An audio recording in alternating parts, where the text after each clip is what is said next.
നമ്മുടെ രാജ്യത്തുയർന്നു വരുന്ന ചില മുദ്രാവാക്യങ്ങൾ, ഒരു രാജ്യം, ഒരു ഭാഷ, ഒരു മതം, ഒരു നികുതി തുടങ്ങിയ മുദ്രാവാക്യങ്ങളെല്ലാം നാസിസത്തിൽ നിന്ന് പ്രചോദനം ഉൾക്കൊണ്ടതാണ്. നമ്മുടെ വൈവിധ്യങ്ങൾക്ക് നേരെയുള്ള കടന്നാക്രമണങ്ങളാണ് നടക്കുന്നത്. അവയെ ചെറുക്കേണ്ടത് നമ്മുടെ രാജ്യം രൂപീകൃതമായതിന് പിന്നിലുണ്ടായിരുന്ന മൂല്യങ്ങളുടെയും അവയെ അടിസ്ഥാനപ്പെടുത്തിയുള്ള ഭരണഘടനയുടെയും സംരക്ഷണത്തിന് അത്യന്താപേക്ഷിതമാണ്. ആ ഉത്തരവാദിത്വമാണ് നമുക്കെല്ലാവർക്കും ഇന്ന് ഏറ്റെടുക്കാനുള്ളത്. അതിന് നേതൃത്വം കൊടുക്കുന്ന നിലയിലേക്ക് സ്ത്രീകളെ ശാക്തീകരിക്കാൻ ജനാധിപത്യ മഹിളാ അസോസിയേഷൻ പോലുള്ള സംഘടനകൾക്ക് കഴിയേണ്ടതുണ്ട്. നമ്മുടെ രാജ്യത്തിൻ്റെ സ്വാതന്ത്ര്യ സമരത്തിൽ ധീരമായി പങ്കെടുക്കുകയും നേതൃത്വം നൽകുകയും ചെയ്ത പാരമ്പര്യമാണ് ഇന്ത്യയിലെ സ്ത്രീകൾക്കുള്ളത്. അതിൽ നിന്ന് ഉത്തേജനം കൈക്കൊണ്ട് ഇന്നത്തെ കാലത്ത് അനിവാര്യമായിട്ടുള്ള പോരാട്ടങ്ങൾ കൂടുതൽ വീറോടെ ഏറ്റെടുക്കാൻ നമുക്ക് കഴിയേണ്ടതായിട്ടുണ്ട്. നമ്മുടെ രാജ്യത്തെ അവസ്ഥ ഇങ്ങനെയാണെങ്കിൽ ലോകത്തിൻ്റെ ശ്രദ്ധ, ലോകത്തെക്കുറിച്ച് നമ്മളൊന്ന് കണ്ണോടിച്ചാൽ കാണാൻ കഴിയുന്നത് വളരെ അപകടകരമായ സാഹചര്യമാണ്. ഇവിടെ 2023 ഒക്ടോബറിലാണ് പാലസ്തീന് നേരെ ഇസ്രയേൽ ആക്രമണം ആരംഭിച്ചത്. 2 വർഷമായി ആ ആക്രമണം തുടരുന്നു. ആ ആക്രമണത്തിൽ 65,000-ഓളം മനുഷ്യരാണ് കൊല്ലപ്പെട്ടത്.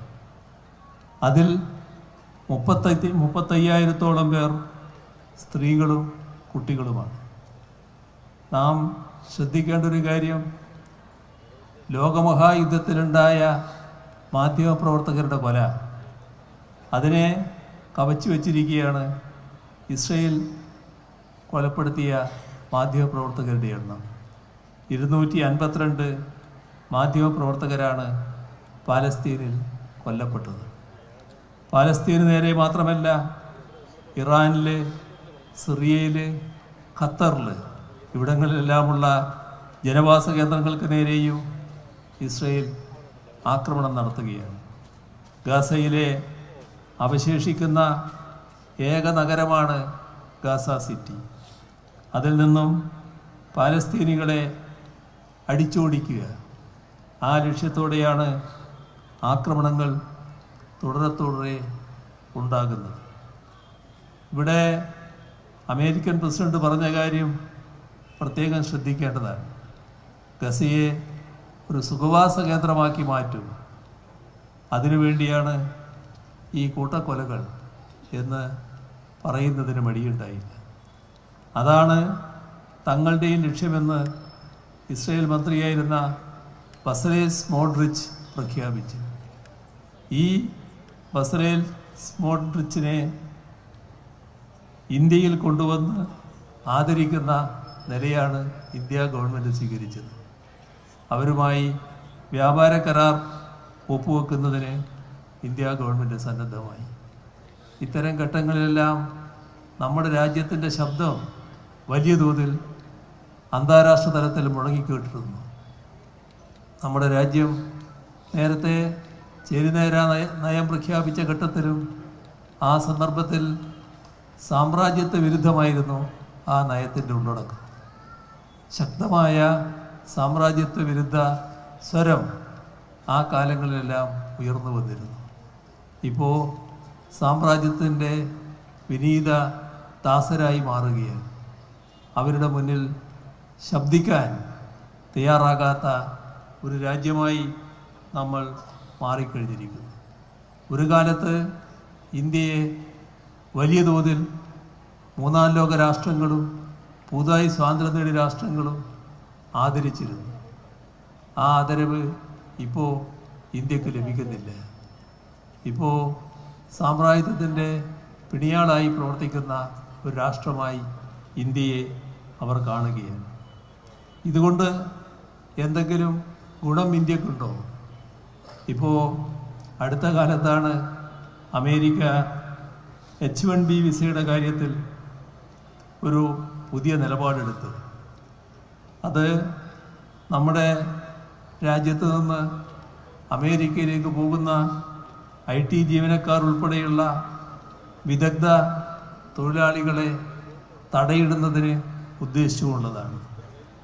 നേരത്തെ പരമാവധി 4 ലക്ഷം രൂപ വരെയായിരുന്നു ഈ H-1B വിസക്ക് കൊടുക്കേണ്ടിയിരുന്നത്.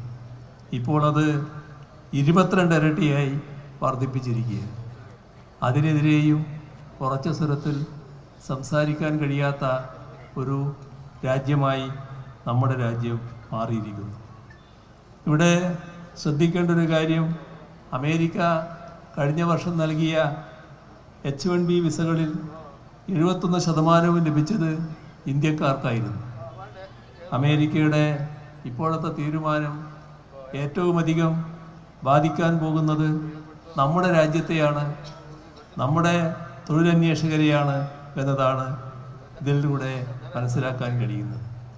അതിനെതിരെ പോലും, അമേരിക്കയുടെ ആ നിലപാടിനെതിരെ പോലും എന്തെങ്കിലും പറയാൻ തയ്യാറാകുന്നില്ല എന്നതാണ് കാണാൻ നമുക്ക് സാധിക്കുന്നത്.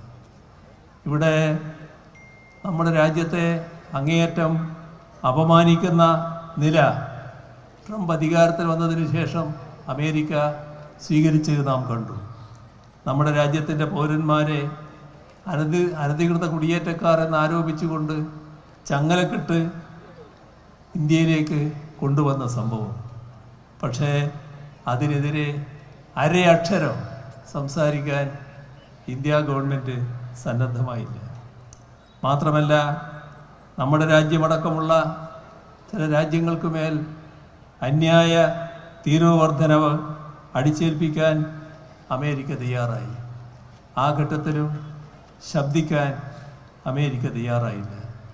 എല്ലാ കാലത്തും അമേരിക്കക്ക് വിനീത വിധേയത്വം പ്രകടിപ്പിച്ച് നിൽക്കുകയാണ് സംഘപരിവാർ നേതൃത്വം നൽകുന്ന കേന്ദ്ര സർക്കാർ ചെയ്യുന്നത് എന്നത് നാം കാണേണ്ടതാണ്. നമ്മുടെ രാജ്യത്തിന് മഹത്തായ പാരമ്പര്യമുണ്ട്. വൈദേശികാധിപത്യത്തിനും അധിനിവേശത്തിനുമെതിരെ ഉജ്ജ്വലമായ സമരം നടത്തിയ പാരമ്പര്യമാണ്. എന്നാൽ ആ പാരമ്പര്യത്തിൽ ഒരു നേരിയ അംശം പോലും ഉൾക്കൊള്ളാൻ യാതൊരു തരത്തിലും അവകാശമില്ലാത്ത ഒരു കൂട്ടർ രാജ്യം ഭരിക്കുമ്പോൾ ആ വൈദേശികാധിപത്യത്തിനെതിരെ ഒരു പങ്കും വഹിക്കാത്ത കൂട്ടർ ഇപ്പോൾ സാമ്രാജ്യത്വത്തിൻ്റെ പാദസേവകരായി മാറുന്നതിൽ ഒരാശ്ചര്യവും ഉണ്ടാകേണ്ടതില്ല. സ്വാതന്ത്ര്യ സമരം കൊടുമ്പിരിക്കൊണ്ടിരിക്കുന്ന ഘട്ടത്തിൽ ഇന്ത്യൻ വൈസ്രോയിയെ ചെന്ന് കണ്ട് സംഘപരിവാർ നേതാക്കൾ പറഞ്ഞിരുന്ന കാര്യം, നമ്മൾ തമ്മിൽ അഭിപ്രായ വ്യത്യാസമൊന്നുമില്ല, നിങ്ങളിവിടെ തുടരണമെന്നാണ് ഞങ്ങളുടെ അഭിപ്രായം, നിങ്ങൾക്കെല്ലാ പിന്തുണയും ഞങ്ങളുടേതുണ്ട് എന്ന് പറഞ്ഞ് സ്വാതന്ത്ര്യ സമര പ്രസ്ഥാനത്തെ വഞ്ചിച്ച കൂട്ടരാണ് ഇപ്പോൾ നമ്മുടെ രാജ്യത്തിൻ്റെ ഭരണത്തിന് നേതൃത്വം കൊടുക്കുന്നത്.